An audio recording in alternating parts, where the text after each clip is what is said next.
Welcome to Rao Gari Illu. తమ్మునేల్ చూడగానే మీకు అర్థమైపోయింది కదండి.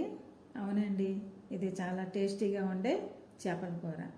చాలా ఈజీగా చేసేయచ్చు. కర్రీ స్మెల్ అయితే చాలా చాలా బాగుందండి. వాసనకే కడుపు నిండిపోతుంది. రండి, ఎంత మాత్రం ఆలస్యం చేయకుండా ప్రాసెస్లోకి వెళ్ళిపోదాం. ప్రాసెస్ స్టార్ట్ చేసే ముందు చిన్న విషయం అండి. మీరు నా ఛానల్ని ఇప్పటి వరకు సబ్స్క్రైబ్ చేసుకోకపోతే వెంటనే సబ్స్క్రైబ్ చేసుకోండి. నోటిఫికేషన్స్ కోసం బెల్ ఐకాన్ ప్రెస్ చేయండి. రండి, ఇప్పుడు మన క్విజిన్ స్టార్ట్ చేసేద్దాం. చూడండి, ఇది కేజీ పైన ఉన్న చేప ముక్కలను శుభ్రం చేసుకుని ఉప్పు పసుపు వేసి 4-5 సార్లు బాగా కడిగి పక్కన పెట్టుకోవాలి. కర్రీ కోసం 6 పచ్చిమిర్చి ఇలా కట్ చేసుకోవాలి. ఒక పెద్ద ఉల్లిపాయను ఇలా దంచుకోవాలి. మీరు గ్రేట్ చేసుకున్న చిన్న చిన్న ముక్కలుగా కట్ చేసుకున్న అయినా వేసుకోవచ్చు. ఒక చిన్న కప్పు మామిడి ముక్కలు తీసుకోవాలి. మామిడి ముక్కలు లేకపోయినా పర్వాలేదండి, నా దగ్గర ఉంది కాబట్టి నేను వేస్తున్నాను. మామిడి ముక్కలు వేసుకుంటే కూర చాలా బాగుంటుందండి. చూడండి, కొంచెం కొత్తిమీర, కొన్ని ఉల్లికాడలు కూడా తీసుకోవాలి. ఉల్లికాడలు ఆప్షనల్ అండి. ఉల్లికాడలు వేయకపోయినా చేపల కూర చాలా బాగా వస్తుందండి. పెద్ద నిమ్మకాయ సైజు చింతపండు తీసుకోవాలి. దీనిని వేడి నీళ్ళలో నానబెట్టి పులుసు తీసుకోవాలి. రుచికి సరిపడా ఉప్పు, 3 స్పూన్ల కారం, 1/2 టీ స్పూన్ పసుపు, మసాలా కోసం టీ స్పూన్ జీలకర్ర, 20 వెల్లుల్లి రెబ్బలు, 1/2 టీ స్పూన్ ఆవపిండి, 1/4 టీ స్పూన్ మెంతిపిండి తీసుకోవాలి. జీలకర్ర వెల్లుల్లి మెత్తగా ముద్ద చేసుకోవాలి. స్టవ్ పై హండీ పెట్టి 1/4 కిలో పల్లి నూనె వేసుకోవాలి. నూనె కాగిన తర్వాత దంచిపెట్టుకున్న ఉల్లిపాయ, పచ్చిమిర్చి వేసి బాగా ఫ్రై చేయాలి. చేప ముక్కలు కేజీ ఉంటే ఖచ్చితంగా 1/4 కిలో ఆయిల్ ఉండాలి. నూనె, కారం, ఉప్పు, పులుపు సరిపడా ఉంటే చేపల కర్రీ చాలా రుచిగా వస్తుంది. ఉల్లిపాయలు నూనెలో బాగా కలిపిన తర్వాత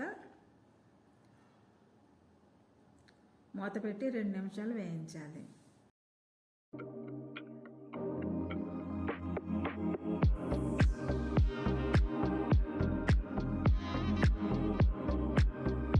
రెండు నిమిషాలు అయిందండి. ఈ టైంలో ఉప్పు కూడా వేసేయాలి. సాల్ట్ వేయడం వల్ల ఉల్లిపాయ ముక్కలు త్వరగా మగ్గుతాయని తెలుసు కదండి. చూడండి, బాగా కలిపి మూత పెట్టి మరో 2 నిమిషాల తర్వాత చూద్దాం. చూడండి, ఉల్లిపాయను ఇలా ఫ్రై చేయాలి. ఆనియన్ ఇలా లైట్ బ్రౌన్ కలర్లోకి వచ్చిన తర్వాత పసుపు, కారం, చింతపండు పులుసు కూడా వేసేసుకోవాలి.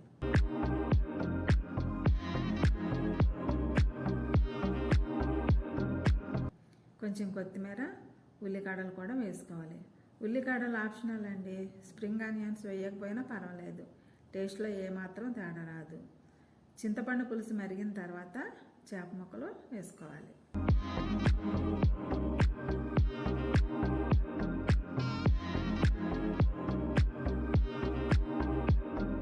చూడండి, పులుసు మరుగుతుంది. ఇలా మరిగే టైంలో చేప ముక్కలు వేసుకోవాలి.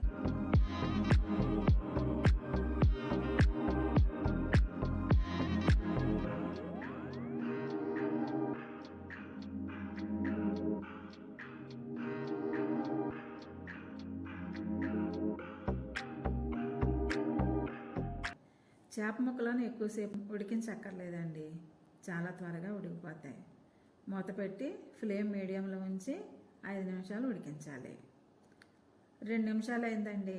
నేను మామిడి ముక్కలు వేసుకోవటం మర్చిపోయాను. చేప ముక్కలు వేసుకున్న వెంటనే మామిడి ముక్కలు కూడా వేసేసుకోవాలి.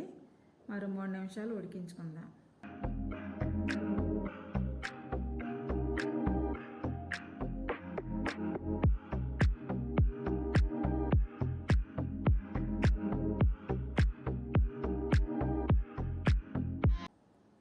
చేపల కర్రీలో నేను ఎప్పుడూ అల్లం వేయనండి. జీలకర్ర, వెల్లుల్లి, కాస్త మెంతిపిండి, ఆవపిండి మాత్రమే వేస్తాను. 5 నిమిషాలు అయిందండి. కూర 80% ఉడికిపోయింది. ఇప్పుడు ముద్ద చేసుకున్న జీలకర్ర, వెల్లుల్లి పేస్ట్, మెంతి పొడి, ఆవపొడి వేసేసుకుని బాగా కలుపుకోవాలి.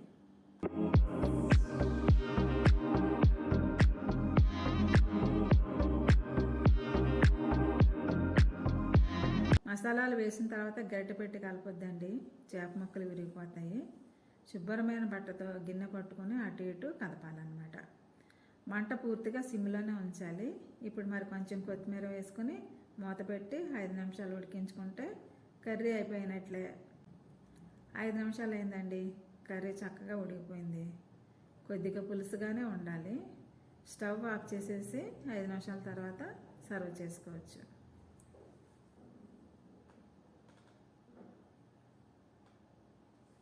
చూసారా చేపల కూర ఎంత కలర్ఫుల్గా వచ్చిందో, గుమగుమలు ఆడిపోతుందండి.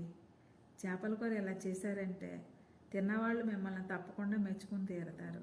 ఈ మెథడ్లోనే మళ్ళీ మళ్ళీ చేసుకుని తింటారు. ఈ రెసిపీ మీరు కూడా తప్పకుండా ట్రై చేయండి. ఎలా వచ్చిందో నాకు కామెంట్ చేయండి. మరొక విషయం, ఈ వీడియోని లైక్ చేయండి, షేర్ చేయండి, అలాగే ఖచ్చితంగా సబ్స్క్రైబ్ చేసుకోండి. మరిన్ని మంచి రెసిపీస్ కోసం నా ఛానల్ రావుగారిల్లు ఫాలో అవ్వండి.